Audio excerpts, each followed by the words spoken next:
Hello, everybody. My name is Patrick, and this is a real-time installation demo of the latest version of ALM 24.1, which was recently released in January 2024. We are amongst the first people to have done a full install of it and have taken this opportunity to show you what that experience is going to be like. Obviously, because we want to get this video as quickly as possible out there, there's a lot of corners we're cutting. Normally, this is an industrial level application, so a lot of different teams would be involved in helping you do the installation. For example, you need assistance from your firewall team and security teams to make sure that your ports are properly opened. You would have assistance from the database administrator who would create specific accounts for you and all that jazz. Such things, we are gleaming over them. You have all the information that you need and that you need to provide to these teams in the installation guide, which we are linking in the notes. But in certain cases, when I am taking care of these things and I am trying to make as many steps myself, even though it's a multi-team effort, again, I want to show you what the process is. I am cutting corners in terms of best practices. So to give you a quick example, I would rather create a specific administrator account within the database environment so that we can better control and manage the role of that account, which will have a lot of rights to the database. I'm always giving auditory clues whenever I know I'm doing some things a little bit, well, not what I would have liked to see. And at SQALogic, we are really big proponents of best practices. Anyway, I just wanted to put it out there. Make sure that you do take these things into consideration. This is not a one-for-one example of what you will have to do. Last but not least, I would also like to mention that whenever we are skipping time, we are going to give some cues to show how much time has elapsed during a configuration or some kind of processing time that has taken place. In many cases, you're going to have to wait a little bit for the computer to finish doing its job. So we don't want you to find that our installation went super quickly versus yours. We know that would not be realistic. So we are giving some indicators as to how much time actually elapsed during the installation. So without further ado, please make sure that you take a quick gander at the notes that we have provided down in the YouTube comments. These are very important for you to know exactly what the pre-installation requirements are, that you also follow the installation guide.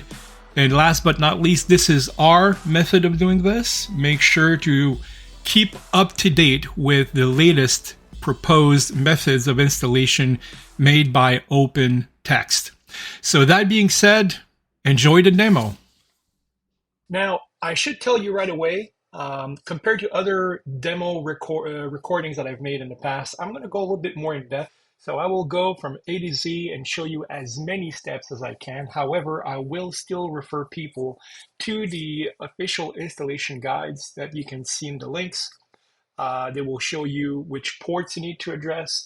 All of this information can be provided to your IT security personnel. They will make sure that your communication ports will be properly open for this. In my case, this is already set up.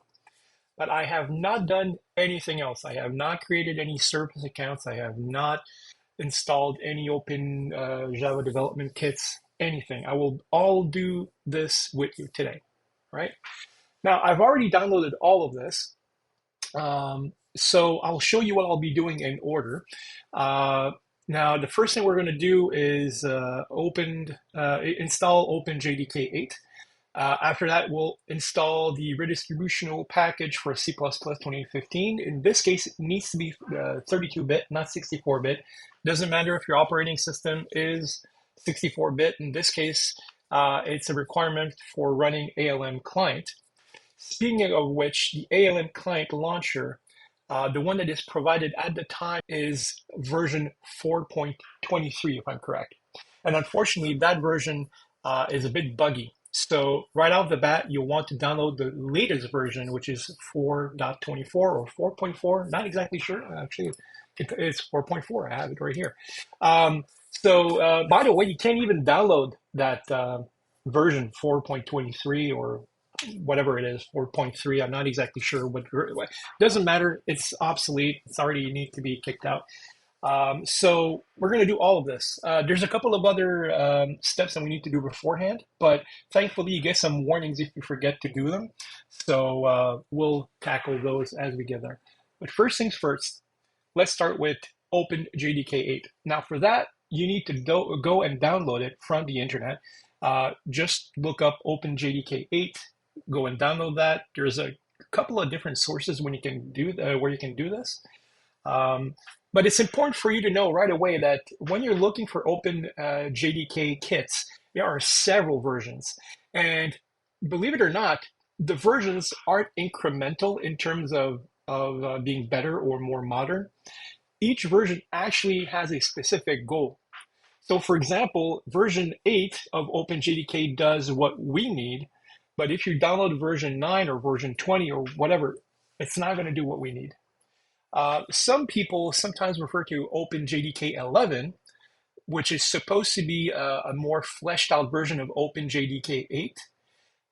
We've had some bad experiences using that from one application to another. Sometimes it's great, sometimes it's not. So don't overthink it. Just install OpenJDK 8. Also, OpenJDK 8 is not something that will come with an installation package. So you'll need to take care of that on your own, and we'll do that together. So first thing I'm going to do is I'm going to open the contents of OpenJDK 8. Once I've unzipped the package, this is what I look like, and I have all these files I'll need to install. So the way I do it is as such. I'm going to go into my computer. I will go into program files, not the 64-bit version, but the, sorry, not the 32-bit version, but the normal 64-bit version. I'll create a new folder called Java. And in there, I will create a new folder called OpenJDK8.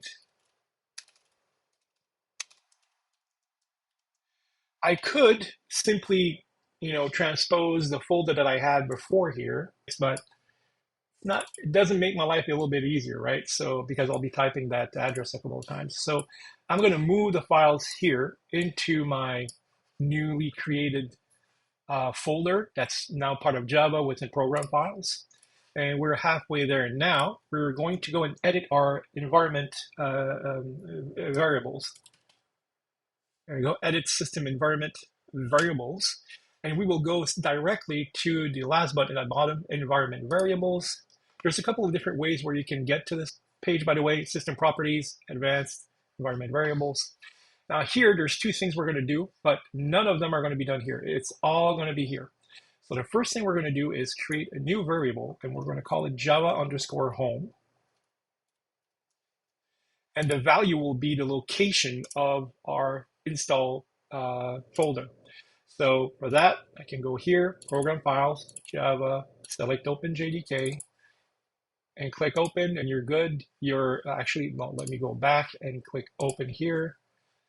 And that would be it. Normally, that's the path that I want. For some reason, it's not letting me just pick that. So instead of, I probably clicked on browse file, I should go on browse directory. That will be different. So there we go, little lesson learned. Program files, Java, OpenJDK, select that, and you're good to go. So that's step one. Second step, and the bottom version, system variables, you're going to go into the path, and you're going to add the location of the bin directory. So here we're going to click new as again, and we can go to browse, same thing, but this time we're going to go a little bit deeper into tree, Java, and we'll select bin this time, click OK. Now, sometimes, and it is suggested, you should restart your computer to make sure that it did work. Sometimes you don't need to. The way that I like to test to see if my installation worked is I go to the C root in the command prompt, and I just type in Java space dash version. If this works, it means the path works and everything is working and everything is honky-dory. And I should see a message showing me the version of OpenJava that I have currently installed, which is exactly what we want. 1.8, that is our package version 8 that we've installed. Then you can also see the build state. So OpenJava is now installed and ready to go. Second thing we want to do is install the redistribution package for C++ version 2015 or later. We need to install the 32-bit version, as I said, so I've already downloaded that. You can also get it from the Microsoft website. So I'm going to agree to the terms and conditions. I'm going to click on install. That's going to take a few seconds, shouldn't take too much time. And we are done. All right. Now, technically, I could install the client launcher right away. I'm not going to do that. I'd rather start installing ALM right away. But before you do this, you need to know a couple of things. One of which is the location of your database where you're going to be working with. You'll need to have the administrator account, or at least a admin level account, so that you can go and create the schemas that you'll need and all that jazz, of course. You will need to prepare a service account in Windows, which we'll do together. That account needs to be administrator level. We're also going to be preparing a couple of secret passphrases. Now, normally, all of what I'm going to tell you involves a lot of passwords. Since this is a environment that I've created specifically for this demo, after I'm done with this recording, I'm deleting everything. So I don't have an issue showing you some passwords I'm going to be using, and I'm going to type them away right now. And on top of that, just so they'll be ready and available when I'm going to be doing my configuration, which is a bit longer compared to Load Runner Enterprise.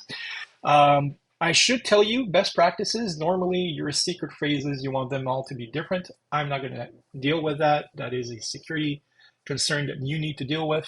This is just a demo. So my default password, 4 of clubs, exclamation point. Okay, perfect.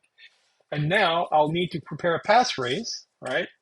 I'm going to go with, and passphrases will be like this. Passphrases, all my passphrases will be this, but like I said, normally you want a couple of different ones. You'll see as we go along. So my passphrase needs to be a little bit longer. So 3 of clubs and 9 of diamonds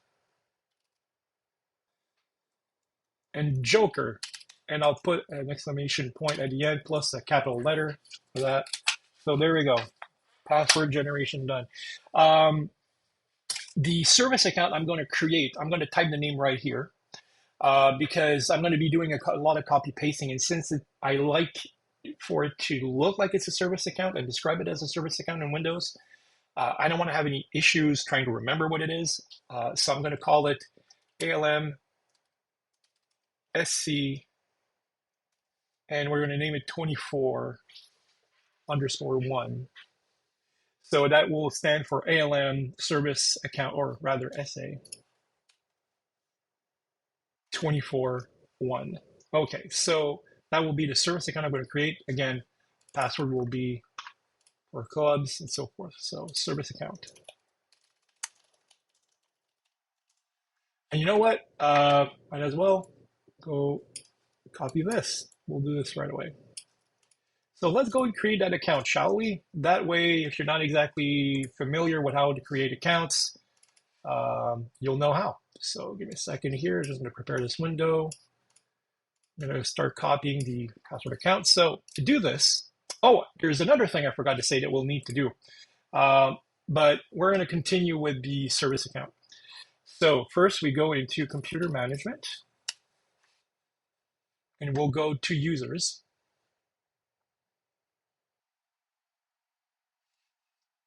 Shouldn't take too long for it to appear. So local users and groups, let's click on users. You could click on file, new, whatever, but I like to go right click and just pick new user. Account name is going to be this, the full name will be this, and I'm going to describe it as the ALM 24.1 service account. The password is what I decided would be for everybody. It's going to be this one. Every time I'm going to create a new account, it's going to be this.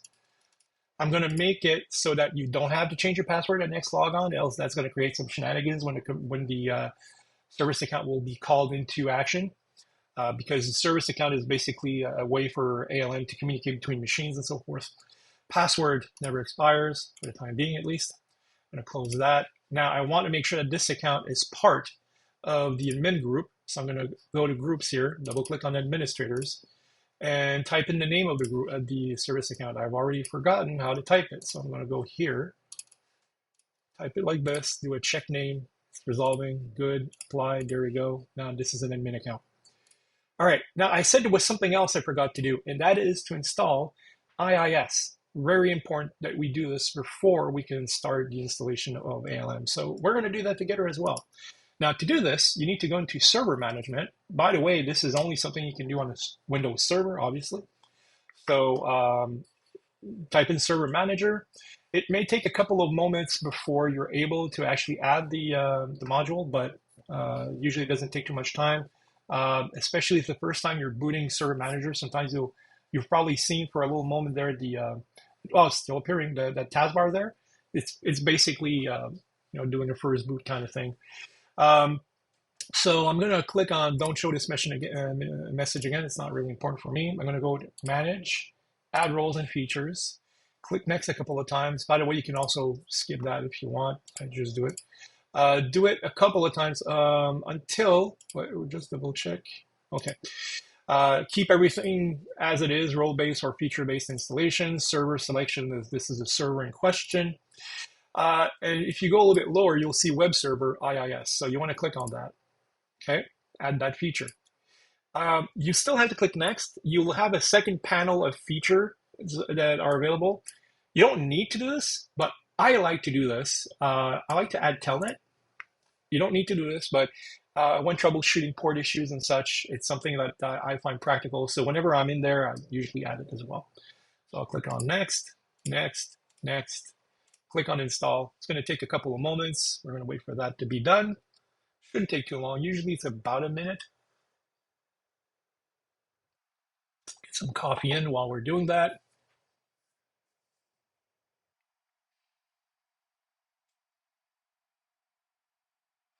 I could also multitask and actually go straight to services and disable a specific service we need to disable before we start. But like I said, you have a warning before you try to do something without it being disabled. I'm still going to disable it in advance.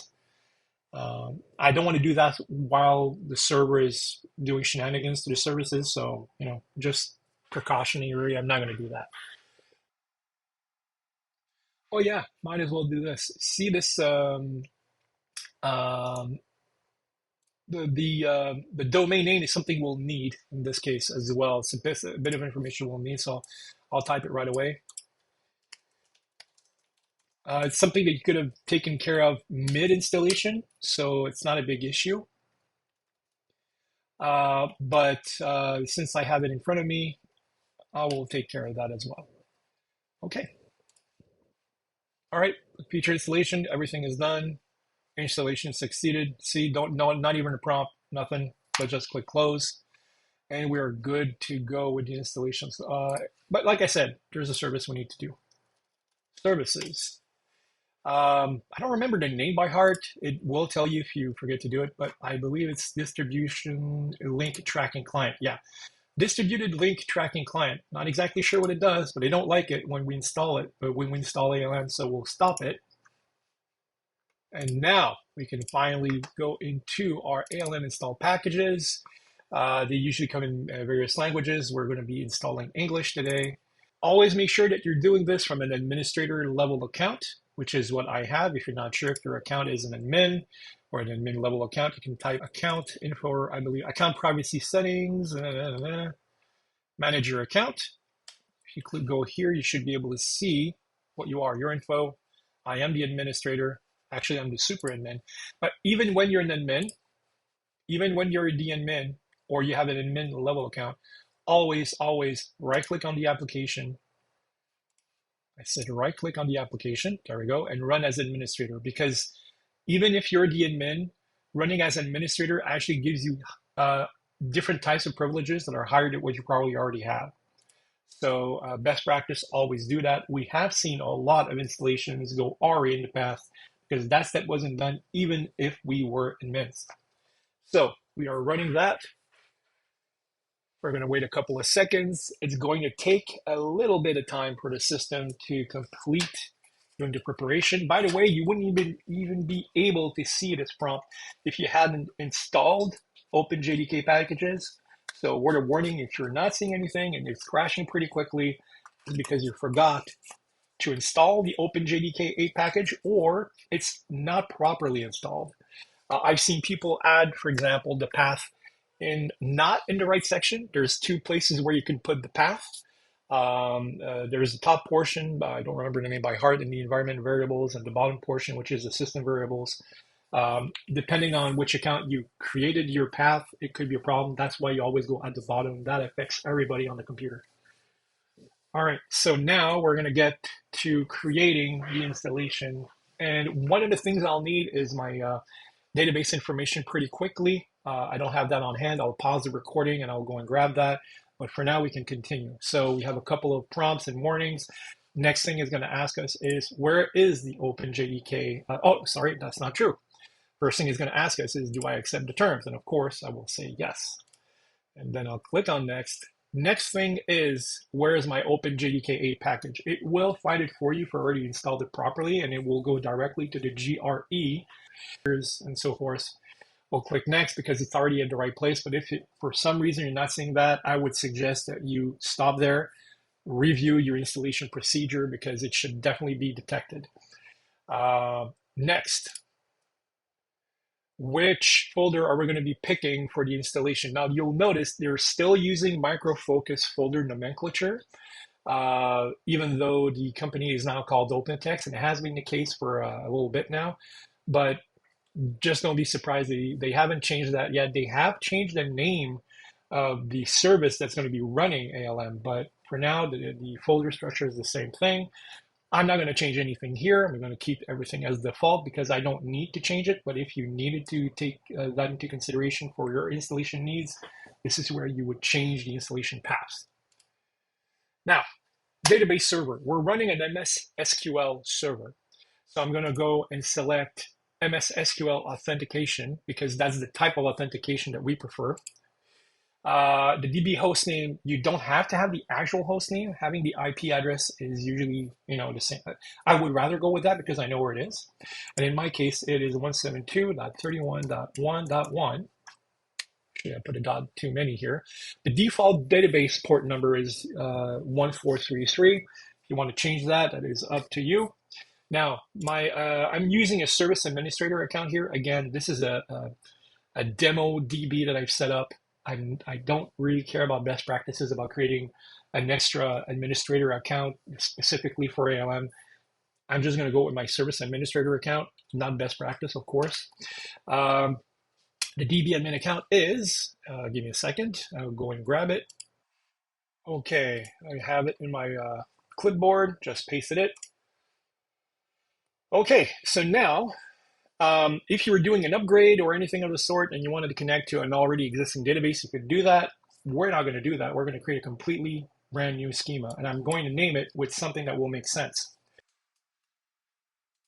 From this point on, we need to pick a license key. Now, if you already have a license, this is where you would install it, but we're only going to be doing a vanilla installation.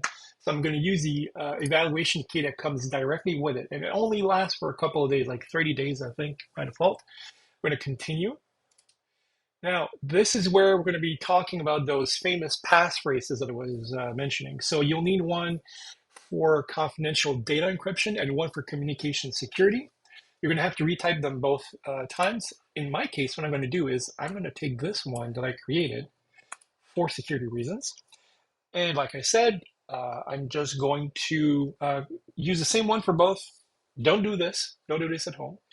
You could use a default value that is already included. It's part of the manual, but everybody will be able to get into your systems if you have that. So I suggest that right off the bat, you create your own. And now we can continue on. So now here you want to create a system administrator user. Now this is the one and only user that will exist for your system. And since you won't have any projects or demos, the only way you'll be able to log in is by going through the administrator account. All right, you'll be able to go into the portal just to log in as a client or the user portal when you're the administrator, but there's no projects, there's nothing assigned to you and so forth. So first thing you'll want to do is go into the admin console and start creating some new users and so forth. So here, you can name that anything you want. I'm going to go with the good old administrator. A lot of people like to call it ALM admin, whatever. I'm going to use the password that we have. This is going to, like I said, this is our basic password for everything. And now this is the famous service account that we were talking about. So I'm going to take that username that we created. The password is this one. Now, right now I'm on a local machine, so I'm going to use the domain name is the domain name is the same thing.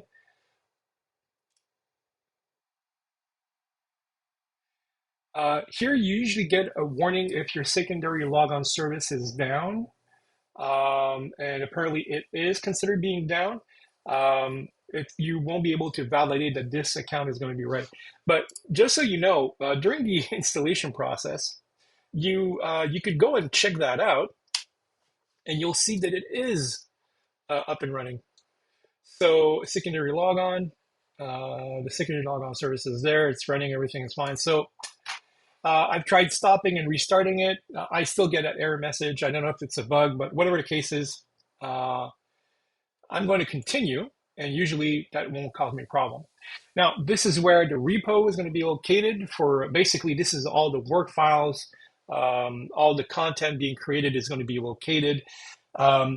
Best practice, a lot of people like to have that on a separate machine or a separate drive rather, sorry, not a machine. Best practice, people like to have that on a separate drive or something that's going to be easy to back up. In this case, again, it's a vanilla demonstration installation. I'm just going to keep the default values. And finally, we have the application settings for the deployment path of the tool. The web server port that is going to be used. Again, this would not properly work if you hadn't installed web server or IIS.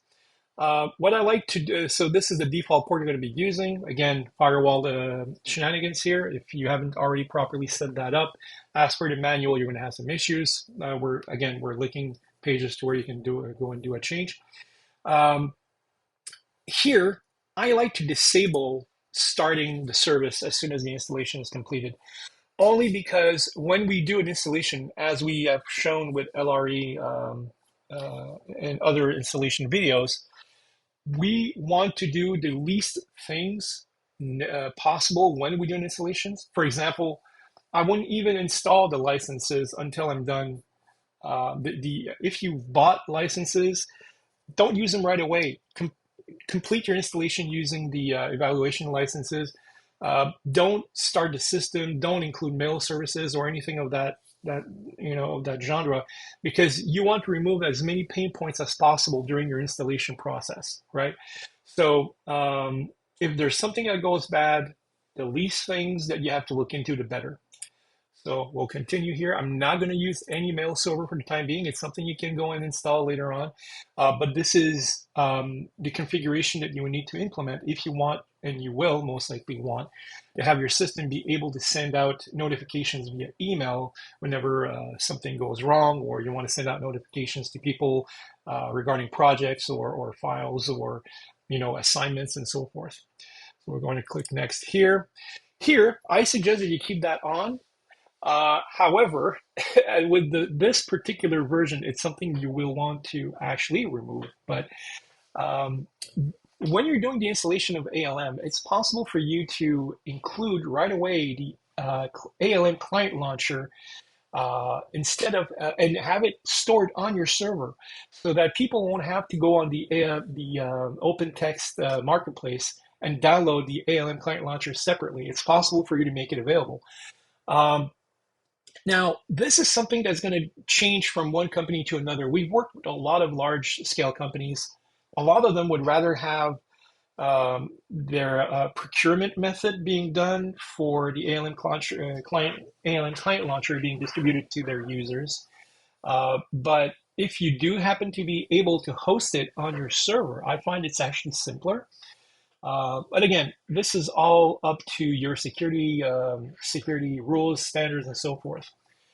My concern right now is that with version 24.1, the version that the ALM client launcher that they provide with the basic package is broken.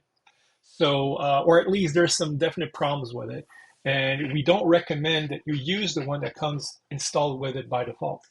So that being said, I'm going to continue, and I will leave the package there just so I can show you how it actually usually works. But nonetheless, we'll continue here. There's a lot of changes that come from the new versions versus the old ones. These can be addressed in a very separate video, but if you want to know more, you can click here and it will bring you to OpenText websites to talk about all these changes. I will acknowledge these changes and start the installation, but before I do, I have an idea of what I'm actually doing in terms of all the changes I'm putting on. And as you can see, we're going to use not too much space here. It's not a large installation by all accounts. Nonetheless, let's click on install. This is going to take a little bit of time. You will notice that OpenText has revamped the installation, visuals, you could say. It won't take too much time. Usually, I do see successful installation messages, although there are often warnings being associated with the installation. And it tends to do with the services that are detected or not well properly detected, but it doesn't mean that the installation did not apply properly. So we're going to continue here, installation complete. We still have a couple of extra steps to do, and this actually takes more time. We're going to let it continue do its thing. And once that is done, I strongly suggest that you restart your server before you actually try to log into your systems. All right, now as you can see, everything appears to be fine now all of a sudden. We are going to click on done. We're going to close all of that. Obviously, I will save this just in case I need it for later because I won't remember the passwords and all. So let's call it notes, install notes rather. And we're going to put that straight on the desktop. There we go, bam. And now, time to restart the server. So let's do that. And I'll see you once it's finished restarting. Okay, so now, if you want to see if your ALM installation is running, what you would do is connect to the IP of the server where your ALM is running, which in this case happens to be this machine. So I could type in the IP address, but I could also type a local host. Then I'll enter port 8080, which is the famous port that we discussed a little bit earlier during the installation phase, /2cbin. And if it's running, we will see a beautiful splash page showing you the available options that you have to log in. Now, we still recommend to this day to use ALM Client Launcher to interact with your ALM environment. That being said, certain options will only be available through the web portal, such it is the case for certain site administration functions. Regarding the ALM desktop client, the client launcher in question, if you click here, this is where you would be offered to either download it from the marketplace, which you could do, or go from the server. And if you do that, this would be the package that it comes by default with ALM, with the installation package. And in this case, it's a version we don't really like, but just to show you how it would work, there we go. I've just downloaded my ALM client launcher setup.msi. And technically, if I run that, it's supposed to work, but it's not. We already know that. You can change the installation package for any other one that you want by downloading the package that you want. In this case, I already have it. It's on my desktop. I have my ALM client launcher set up. Rename it to exactly that same package that you saw and put that in the server, in the location. You can check the manual out. It will show you where to put it, or you can just look for the file location and replace that package with the one that you want. Simple fix. But in this case, we will install the ALM client launcher. And to do this, you need to have your C++ redistribution package already installed. Again, make sure it's a version 32-bit x86, not version x64, else you will get an error message that it's not working. I will accept the requirements. I will install it for all the users on this machine. I will keep the default installation path. I will click the install. I won't change anything. There we go. Now, unfortunately, it's not super user-friendly. if I want to use it, I need to type in the search option. I like to add it as a something on my taskbar, so I'm going to add it here. And when I'll click on it, it will come up blank, but that's normal. I need to enter the location of my ALM instance, in this case, my server where it is. So we're going to do the same thing we did for the website. We're going to go with localhost 8080. Actually, I believe I need to type in HTTP first, and then /QCmin. If I do this, it will bring me to the user portal. And when I'll do this, it will download a couple of files and configure itself to be ready to do that. We shouldn't be doing this first. We should be going to the admin console instead, but I'm still going to do this. And the reason is I want to have it configured, and I wanted to remember what my basic location is. Because when you want to go as admin, you need to add /site admin after that same address that you've already put.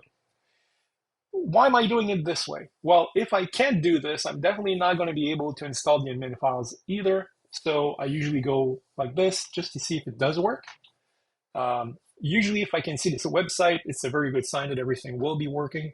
If I didn't, or if I had a service not running error or any kind of something similar through the web portal, then I would have had cause for concern. And usually this involves restarting the service. But in this case, we don't have to. And in case you're wondering what would be the service, in the past it will be called Micro Focus ALM something. I'm not exactly sure by heart at this point. Even when they had changed to OpenText, it was named like that. But now they did change the name of the service to OpenText Application Lifecycle Management. There we go. So before that, it was Micro Focus Application Lifecycle Management. Whenever you have problems, it tends to be here. You'll want to restart that service. But in this case, we just loaded up the user portal, so that's great. I'm going to close that. I'm going to launch ALM Client Launcher again, and this time I'm going to add site admin, which will give me the opportunity this time to configure the admin console to log onto the system. And here I'm going to type administrator and the password that I had, 4 of clubs, !